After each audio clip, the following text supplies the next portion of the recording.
good old Boeing 777-200ER.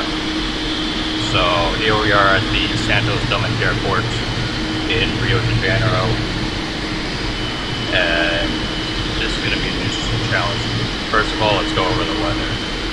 Right now, the winds are 150 at 9, air visibility is 99.99, so visibility unlimited.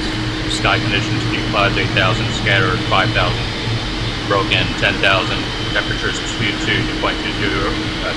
humidity is 1017. So for the most part, the weather is actually pretty good. Now let's go back in the airplane and go over what's it called, our weights again.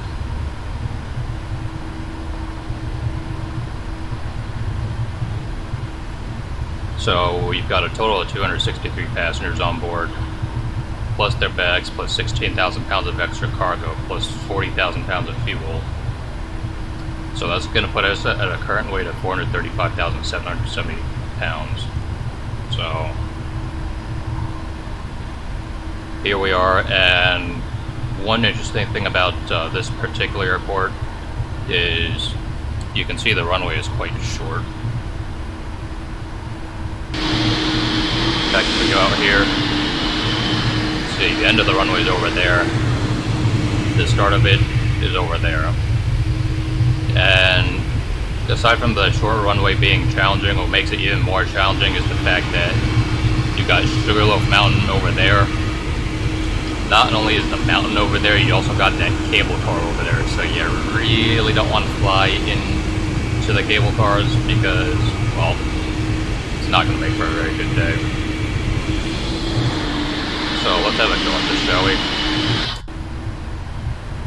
What prompted me to do this was the fact that a buddy of mine, Jamie, he was trying to install this scenery, not realizing it was not the airport that he wanted to get for Rio de Janeiro, and he found this out because he was trying to do a non-stop flight, I think from JFK or Miami down here, and he searched FlightAware, which isn't really a bad place to start if you're looking for a flight plan, but he told me he couldn't find any non-stops. As soon as he told me the airport code, because I was looking into it myself, I figured out what happened.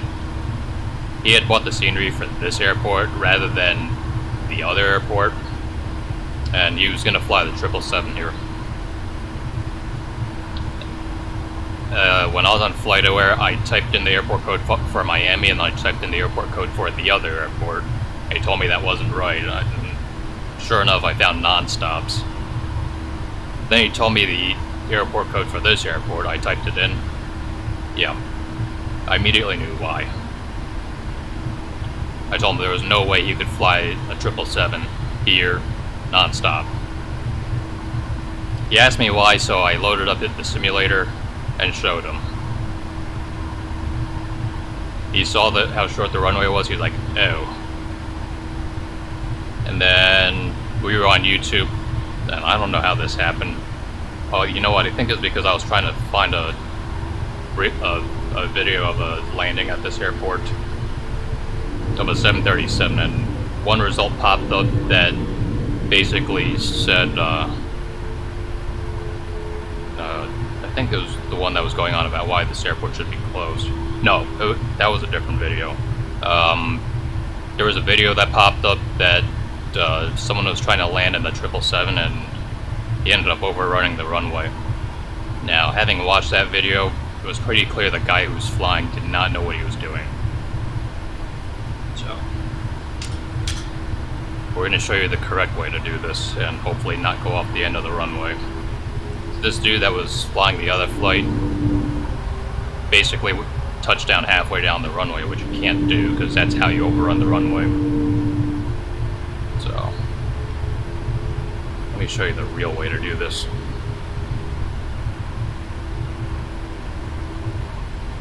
Would it be wise to do flaps 15? Well, I've done flaps 5 before, so we'll just go with it.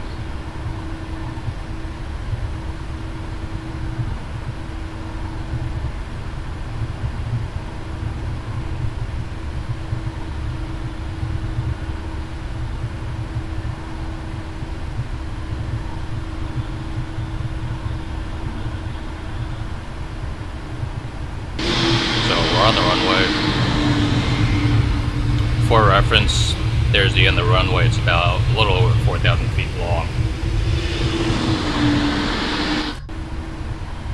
Let's get the clock started. Get this thing going.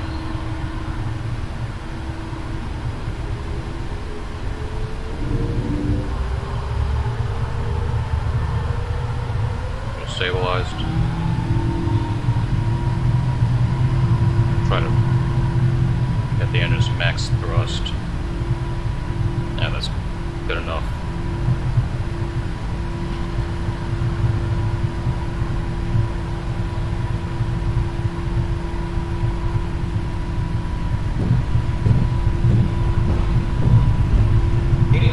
Check.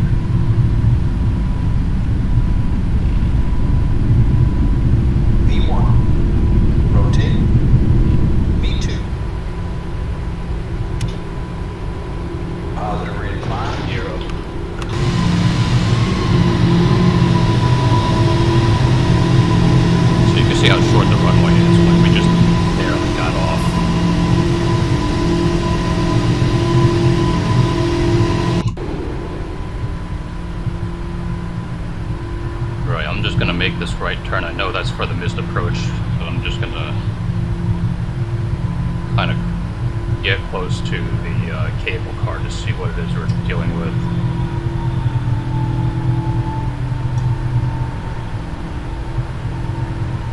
I don't want to go too fast though.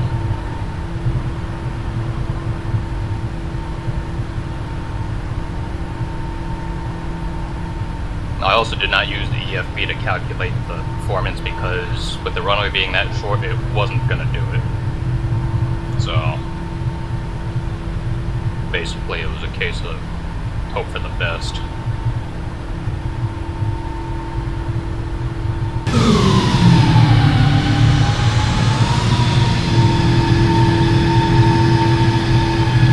There's the airport.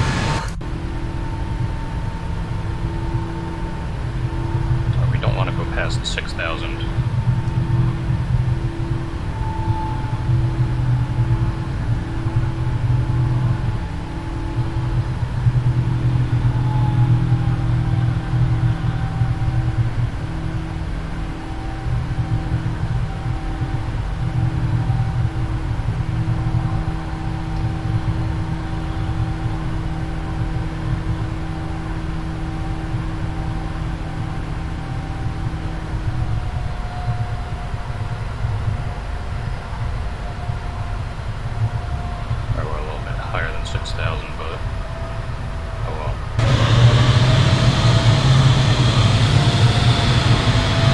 When we're light, we climb fast. There's Sugarloaf Mountain with the cable car.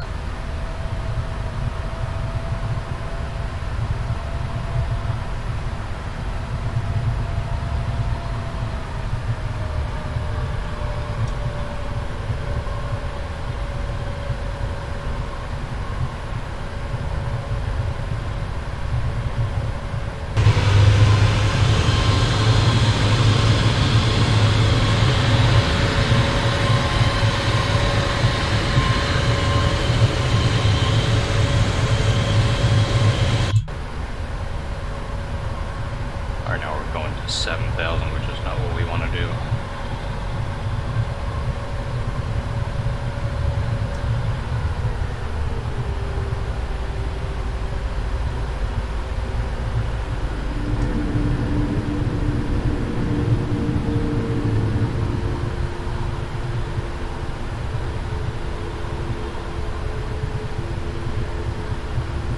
Now I'm going to be smart and not do the same error I did before, and I'll turn the terrain warning off.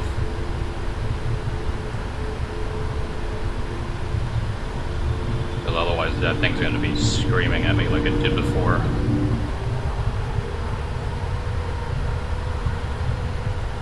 Alright, and our approach speed is 134, or VREF rather is 134.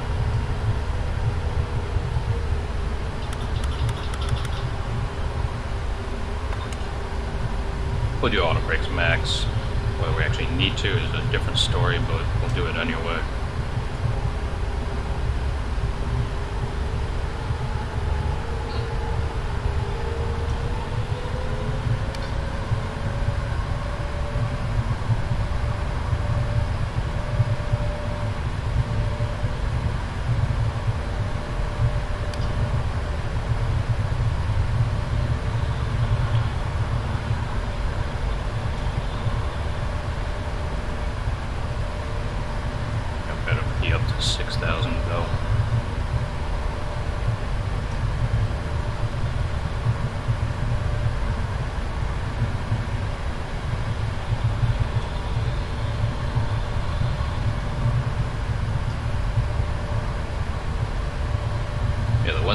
50 at 9, so actually with the tailwind that made it a bit interesting. Theoretically, we should have gone the other way, but that would defeat the whole point of the challenge, so we didn't do that. Probably go a little bit quicker than this.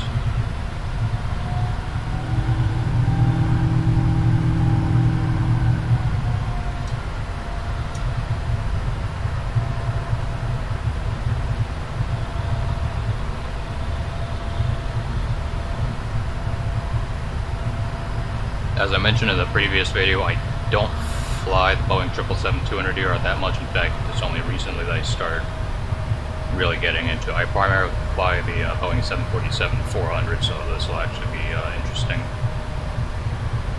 for me to try to do.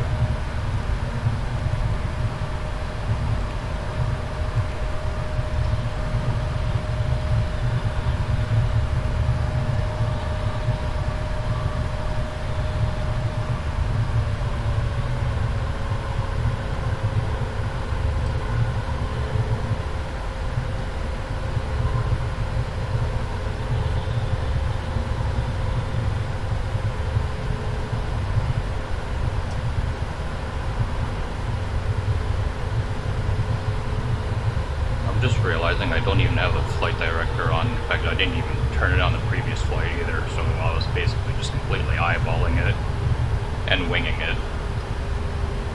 Oh well.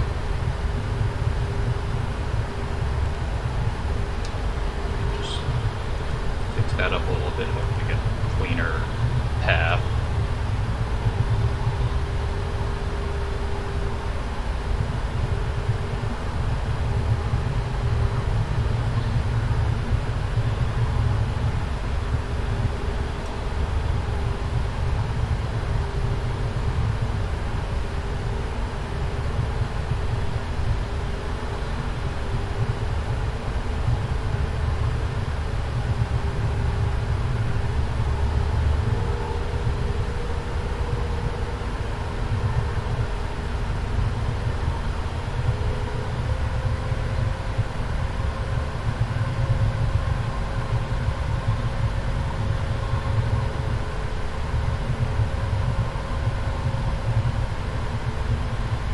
Yeah, no idea how I'm suddenly able to maintain altitude perfectly.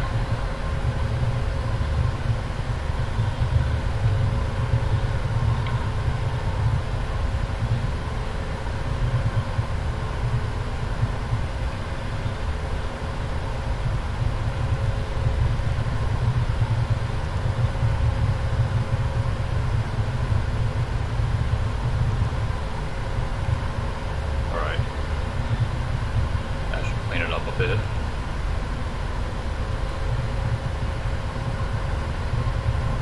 Right, flaps 15.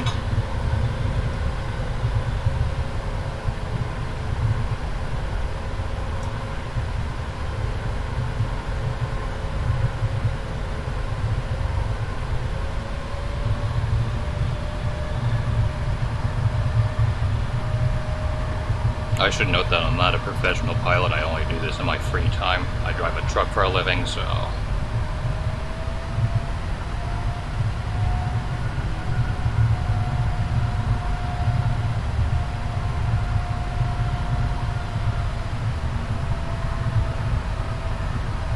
If anyone decides to try this, you're doing so at your own risk. Do not try this with an actual 777, assuming you manage to get your hands on one.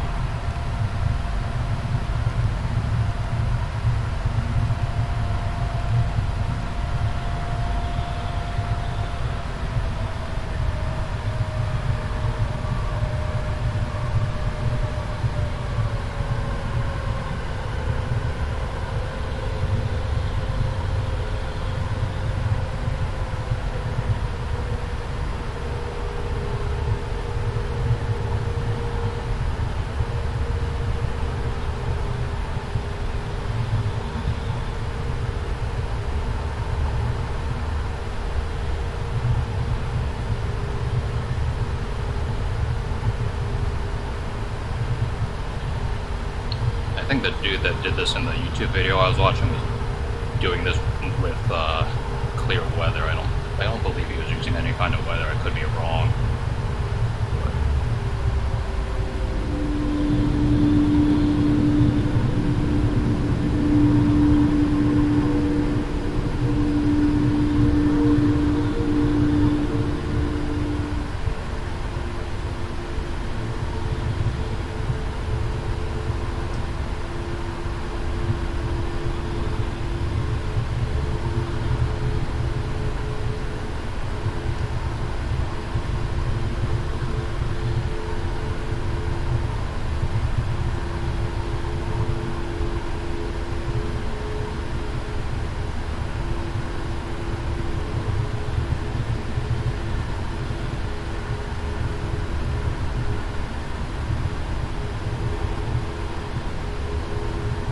Normally I'd follow the flight director down, but I don't even have it turned on right now.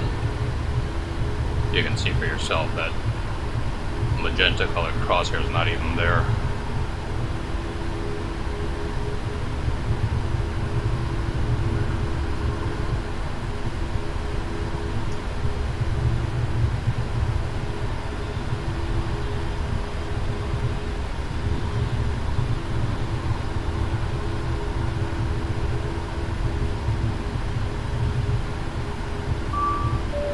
Cabin's ready for arrival.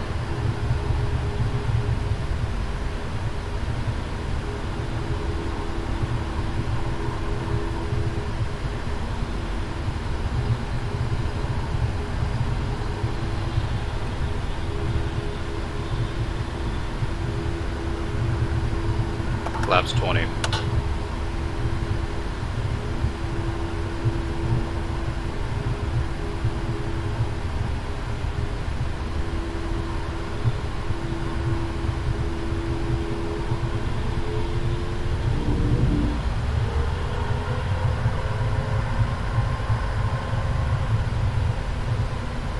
Gear down.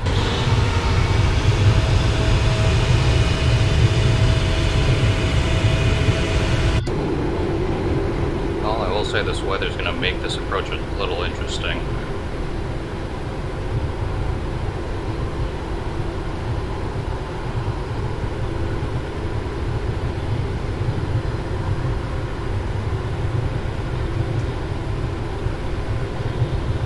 Lap 25.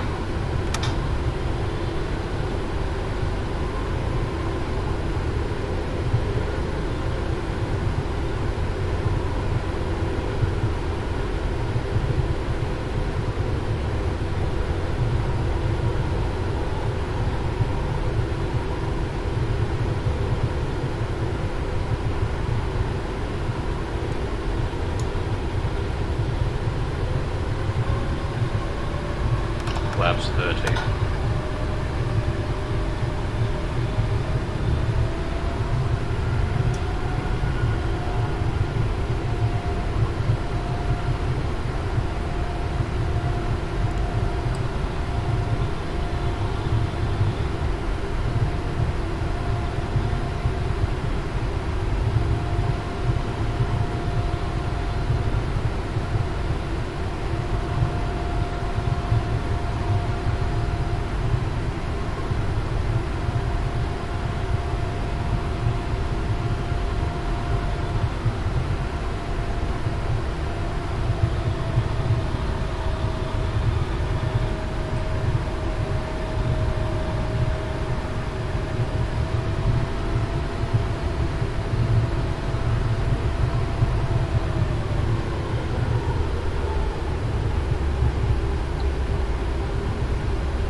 See if we can drop her. Nope.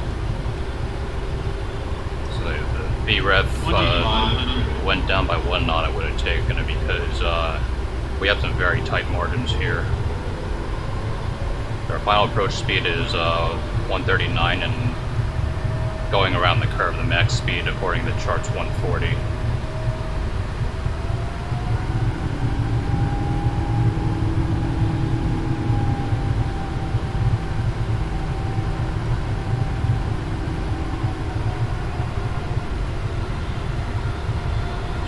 Like literally no margin for error.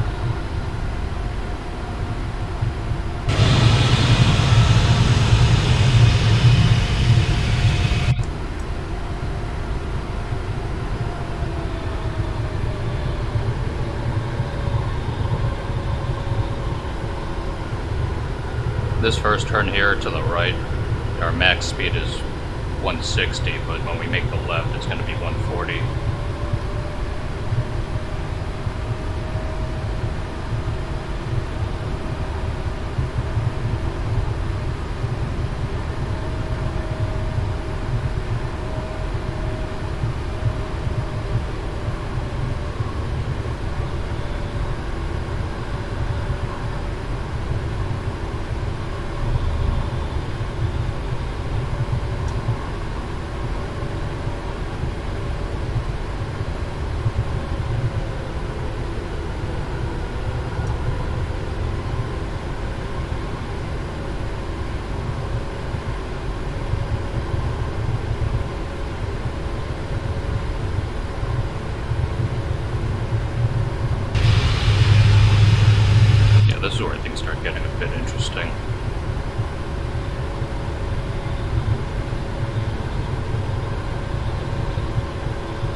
1,000.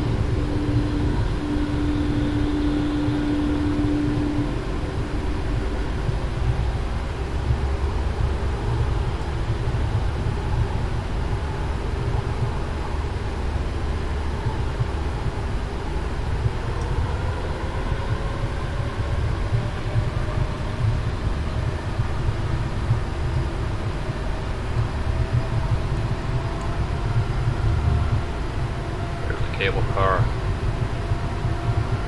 400.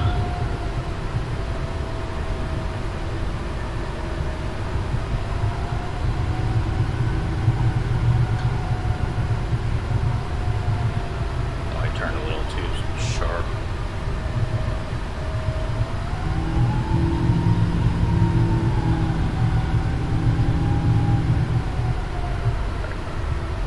Not really the best approach, but 500.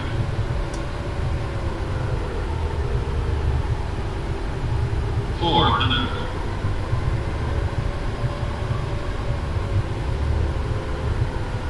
300. Approach sync rate. Pull up.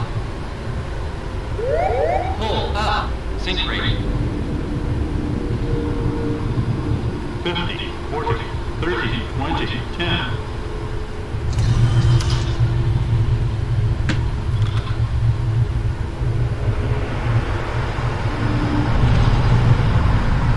manual brakes.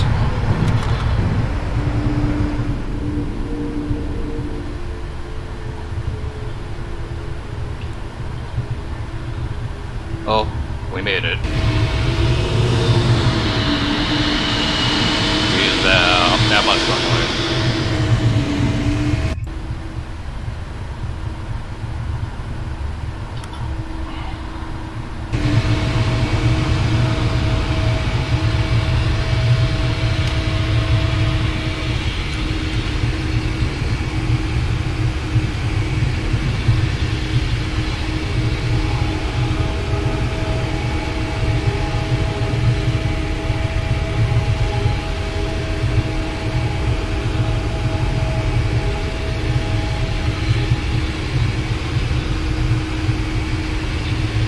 Taxiway's a bit tight though.